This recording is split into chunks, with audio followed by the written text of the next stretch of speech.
যে নির্ধারিত সময় আমাদের ছিল 2:30 মিনিট, কয়েকটি গান যা আমাদের সীতারাম ইয়েচুরি খুব পছন্দ ছিল সেই ধরনের গান এখানে পরিবেশন করা হয়েছিল। তার মধ্যে দিয়েই আমাদের শুরু হয়েছে।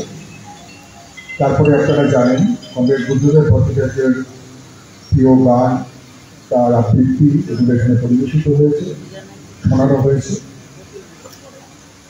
এবং কমরেড সীতারাম ইয়েচুরির ওপর যে আমাদের পার্টির রাজ্য কমিটি জীবনের ওপর যে ভিডিওটি করেছে সেটা এখানে প্রদর্শিত হয়েছে। এবং আমরা আমাদের রাজ্য সম্পাদক কমরেড পলাশ দাস সহ নেতৃবৃন্দ পুষ্পার্ঘ্যের মধ্য দিয়ে শ্রদ্ধা জ্ঞাপন করেছি। আমরা মূল এই সভায় কমরেড সীতারাম ইয়েচুরি এবং কমরেড বুদ্ধদেব ভট্টাচার্য ভারতবর্ষের কমিউনিস্ট আন্দোলন তথা বামপন্থী গণতান্ত্রিক আন্দোলনে যে অবদান, সেই অবদানটাকে আজকের পরিস্থিতির বিচারে তুলে ধরতে চাইছি। রাজ্য নেতৃত্ব কমরেড পলাশ দাস এবং রাজ্য সম্পাদক কমরেড মোহাম্মদ সেলিম সেই বিষয়ে বলবেন। আমরা আমাদের কোনো সহযোদ্ধাকে যখন স্মরণ করি, আমরা তার জীবন, সেই জীবন থেকে আমরা কিছু শেখার চেষ্টা করি। প্রতিনিয়ত মানুষের মধ্যে যখন আমরা মার্ক্সবাদ লেনিনবাদকে প্রয়োগের মধ্যে নিয়ে যাচ্ছি, আমাদের চলার পথের যে বাধা, যা কিনা অনেক সময় আমাদের চিন্তার জগতের বাধা, অনেক সময় বাহ্যিক কিছু বাধা থাকে অতিক্রম করার ক্ষেত্রে আমাদের পৃথিবীর বুকে মার্ক্সবাদ লেনিনবাদের মতাদর্শকে এগিয়ে নিয়ে যাচ্ছি, তাদের দায়ের দায়িত্ব, সে সম্পর্কে আমরা সচেতন হতে চাই, সে সম্পর্কে আমরা নিজেদেরকে একটা ঐক্যবদ্ধ ভাবনায় সুস্থায়িত করতে চাই। আমি এই পরিপ্রেক্ষিতেই মাথায় রেখেই বা বিবেচনার মধ্যে রেখেই আমাদের পরবর্তী যে পর্ব, সেই পর্বে আমরা যাব। আমি প্রথমে আমাদের বামফ্রন্টের বিভিন্ন দলের নেতৃবৃন্দ আছেন, যদি নতুন করে কেউ এসে থাকেন তিনি মঞ্চে আসবেন। আমাদের প্রবীণ নেতৃত্ব কমরেড অশোক ব্যানার্জি এবং অমল ভৌমিক তারা মঞ্চে আসবেন। আমি শোক প্রস্তাব উত্থাপন করছি। প্রথমে কমরেড সীতারাম ইয়েচুরি স্মরণে ভারতের কংগ্রেস পার্টি মার্ক্সবাদী সাধারণ সম্পাদক কমরেড সীতারাম ইয়েচুরি গত 22 সেপ্টেম্বরের জীবনাবসান হয়েছে। ফুসফুসের সংক্রমণের জন্য নয়াদিল্লির এইমস হাসপাতালে তার চিকিৎসা চলছিল। সেখানে তিনি শেষ নিঃশ্বাস ত্যাগ করেন। তার বয়স হয়েছিল 72 বছর। তার এই আকস্মিক মৃত্যু পার্টি ও দেশের গণসংগ্রামের পক্ষে এক মর্মান্তিক আঘাত। প্রতিভাবান ছাত্র কমরেড সীতারাম ইয়েচুরি অর্থনীতিতে স্নাতকোত্তর উত্তীর্ণ হয়েছিলেন জওহরলাল নেহরু বিশ্ববিদ্যালয় থেকেই। সেখানে তিনি ছাত্র আন্দোলনে যুক্ত হন। জেএনইউ ছাত্র সংসদে 3 বার সভাপতি নির্বাচিত হয়েছিলেন তিনি। জরুরি অবস্থার সময় তাকে গ্রেপ্তার করা হয়। ভারতের ছাত্র ফেডারেশনের সর্বভারতীয় সভাপতি ছিলেন 1984 থেকে 1986 সাল পর্যন্ত। 1975 সালে তিনি সিপিআইএম এর সদস্যপদ অর্জন করেন। বিশ্ববিদ্যালয় গবেষণা অসমাপ্ত রেখেই তিনি পার্টির সর্বক্ষণের কর্মী হন। ছাত্র আন্দোলনের পর্বশেষে তিনি পার্টির কেন্দ্রীয় কাজকর্মে যুক্ত হন।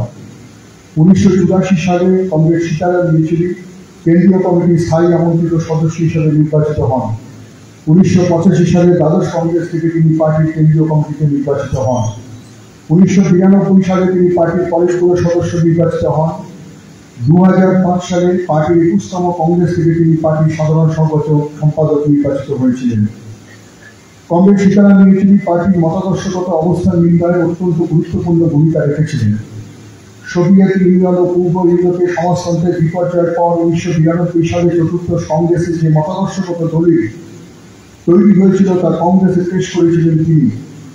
বিশ্ব ভারসাম্যের পরিবর্তন, নয়া উদারনীতি, পুঁজিবাদের নতুন নতুন আক্রমণের পরিপ্রেক্ষিতে এবং পরবর্তীকালে সাম্প্রদায়িক শক্তির তৎপরতার মুখে দাঁড়িয়ে সিপিআইএম যে মতাদর্শগত অবস্থান গ্রহণ করেছে তা স্থির করতে তার অত্যন্ত গুরুত্বপূর্ণ অবদান ছিল।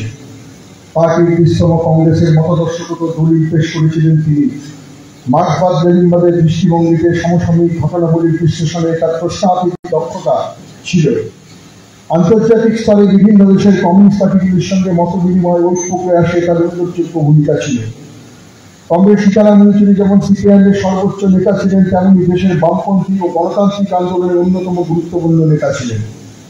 কংগ্রেস সীতারাম ইয়েচুরি ভারতের সমাজতন্ত্র প্রতিষ্ঠার লড়াইয়ে আজীবন ভূমিকা পালনের পাশাপাশি ধর্মনিরপেক্ষতা, সাধারণতন্ত্রের মূল্যবোধ, যুক্তরাষ্ট্রীয় কাঠামো, বহুত্ববাদী সমাজ গঠনের লড়াইয়ে অন্যতম সেনাপতির ভূমিকা পালন করেছেন।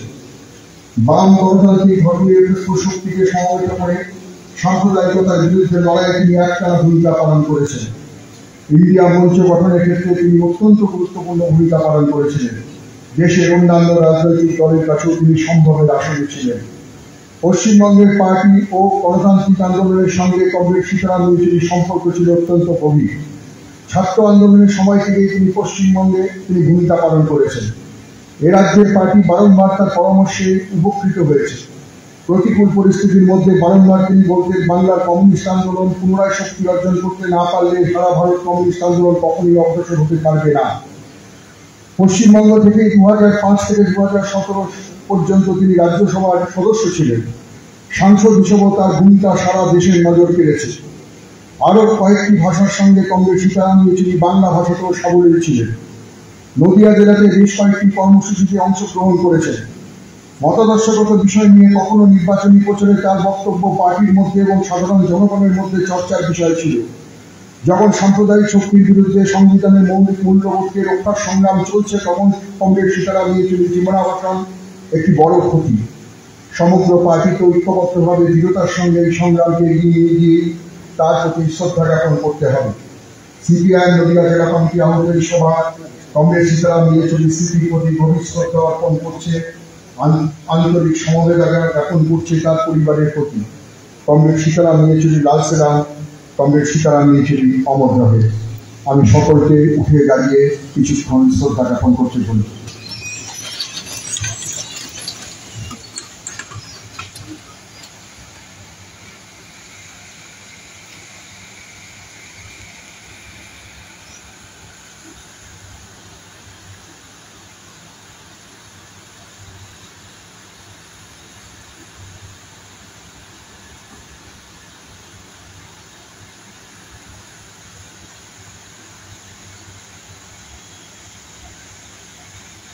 বসুন।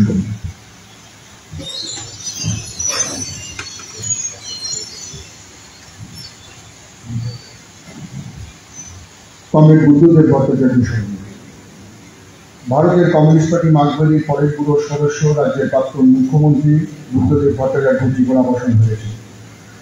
বৃহস্পতিবার সকালে তার বাসভবনে তিনি শেষ নিঃশ্বাস ত্যাগ করেন। তার বয়স হয়েছিল 80। দীর্ঘ অসুস্থ থাকার পরে আজীবন কমিউনিস্ট জনপ্রিয় মননেও কাজে লিপ্ত এই নেতার জীবনাবসানে সিপিআইএম নদিয়া জেলা কমিটি গভীর শোক প্রকাশ করছে। কমরেড বুদ্ধদেব ভট্টাচার্যের জন্ম 1944 সালে। পিতা নেপাল ভট্টাচার্য, মা লীলা ভট্টাচার্য। তাদের পরিবার ছিল রাজনৈতিক ও সাংস্কৃতিক পরিমণ্ডলে আবৃত। কবি সুকান্ত ভট্টাচার্য ছিলেন তার কাকা। তার শৈশব কেটেছে উত্তর কলকাতা। শৈলেন্দ্র সরকার ইনস্টিটিউশনে স্কুলের পাঠ শেষ করেন। তারপর পশ্চিমবঙ্গের সমকালীন বাম রাজনীতিতে তখনই প্রথমে ছাত্র রাজনীতি, তারপর যুব আন্দোলনে তিনি অংশ নেন এবং নেতৃত্বে উঠে আসেন। এ রাজ্য ডিআইএফ এর প্রথম রাজ্য সম্পাদক তিনি ছিলেন। কমরেড বুদ্ধদেব ভট্টাচার্য সিপিআইএমের সদস্য পদ লাভ করেন 1966 সালে। 1968 সালে তিনি গণতান্ত্রিক যুব ফেডারেশনের সম্পাদক নির্বাচিত হন। সিপিআইএমের পশ্চিমবঙ্গ রাজ্য কমিটির সদস্য নির্বাচিত হন 1971 সালে। রাজ্য সম্পাদক মন্ডলীর সদস্য হয়েছেন 1981 সালে। 1985 সালে তিনি পার্টির কেন্দ্রীয় কমিটির সদস্য নির্বাচিত হন। 2000 সালে তিনি পলিট ব্যুরোর সদস্য হন। স্বাস্থ্যের কারণে তিনি 2015 সালে সিপিআইএমের পার্টি কংগ্রেসের পলিট ব্যুরোর সদস্য পদ থেকে অব্যাহতি নেন। পার্টির কেন্দ্রীয় কমিটিতে তিনি সাংবাদিক সদস্য ছিলেন। 2018 সালে তিনি পার্টির রাজ্য সম্পাদক মন্ডলী থেকে অব্যাহতি নিয়ে রাজ্য কমিটিতে সাংবাদিক সদস্য হয়েছিলেন। 1977 সালে বিধানসভা নির্বাচনে তিনি কাশীপুর বিধানসভা কেন্দ্র থেকে সিপিআইএমের হয়ে প্রতিদ্বন্দ্বিতা করে বিধায়ক নির্বাচিত হন। সেই বছরই মাত্র 33 বছর বয়সে তিনি রাজ্যের তথ্য সংস্কৃতি দপ্তরের মন্ত্রী হন। স্বাস্থ্যের কারণে জ্যোতি বসু যখন মন্ত্রিসভায় নিজের ভার লাঘব করতে চাইছিলেন, তখন 2000 সালের জুলাই মাসে উপমুখ্যমন্ত্রী পদে নিযুক্ত হন বুদ্ধদেব ভট্টাচার্য।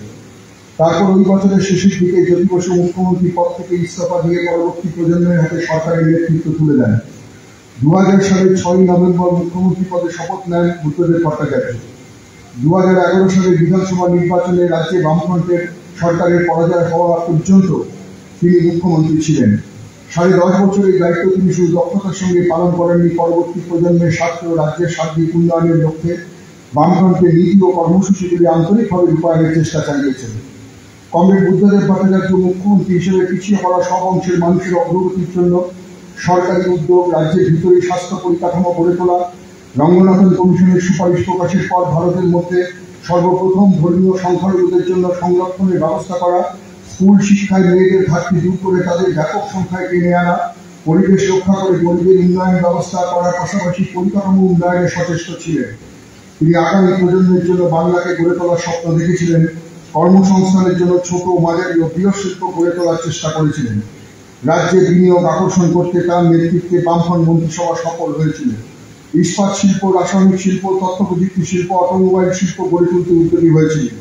সিঙ্গুরে অটোমোবাইল শিল্পে 80% কারখানা তৈরিও করিয়েছিলেন, কিন্তু বিরোধীদের হিংসাত্মক আন্দোলনে তা ধ্বংস হয়ে যায়। কমরেড বুদ্ধদেব ভট্টাচার্য গণতান্ত্রিক রাজনীতির উদাহরণ ছিলেন। সাম্প্রদায়িক সম্প্রীতি রক্ষায় তিনি ছিলেন দৃঢ়। এই প্রশ্নে বাংলার ঐতিহ্য রক্ষায় কঠোর অবস্থান নিয়েছিলেন। সাহিত্য ও সংস্কৃতির সঙ্গে কমরেড বুদ্ধদেব ভট্টাচার্যের অন্তরের যোগ ছিল। কমরেড বুদ্ধদেব ভট্টাচার্য বিভিন্ন সময়ে সোভিয়েত ইউনিয়ন, চীন, ভিয়েতনাম, কিউবা, ব্রিটেন, দক্ষিণ আফ্রিকা এবং ফ্রান্স সফর করেছিলেন। নদিয়া জেলায় যুব আন্দোলন থেকে শুরু করে মুখ্যমন্ত্রী থাকা অবস্থায় এবং শেষ 2014 সালের লোকসভা নির্বাচনী সমাবেশে তিনি প্রচারে এসেছিলেন। জেলার বহুমুখী উন্নয়নে তার অবদান অনস্বীকার্য। সরকারি ইঞ্জিনিয়ারিং কলেজ, মেডিকেল কলেজ, মহিলা স্বনির্ভর প্রকল্প ইত্যাদি তার প্রত্যক্ষ অবদান রয়েছে। কমরেড বুদ্ধদেব ভট্টাচার্যের ব্যক্তিগত জীবন ছিল অনাড়ম্বর, কমিউনিস্ট গুণাবলীতে পূর্ণ। রাজনৈতিকভাবে ভিন্ন মতের মানুষও তাকে সম্মান ও শ্রদ্ধা করতেন। মার্ক্সবাদ লেনিনবাদের চিন্তায় সমৃদ্ধ, কর্মদক্ষতায় অগ্রণী এমন এক নেতাকে হারিয়ে পার্টি ও গণ আন্দোলনের ধারা গভীরভাবে ব্যথিত। কমরেড বুদ্ধদেব ভট্টাচার্যের স্ত্রী মীরা ভট্টাচার্য তাদের সন্তান সুচেতন ভট্টাচার্যের প্রতি আন্তরিক সমবেদনা জ্ঞাপন করছে সিপিআইএম নদিয়া জেলা কমিটি। কমরেড বুদ্ধদেব ভট্টাচার্য লাল সালাম। কমরেড বুদ্ধদেব ভট্টাচার্য অমর রহে। আমি সকলকে উঠে দাঁড়িয়ে কিছুক্ষণের জন্য শ্রদ্ধা জ্ঞাপন করার অনুরোধ করছি।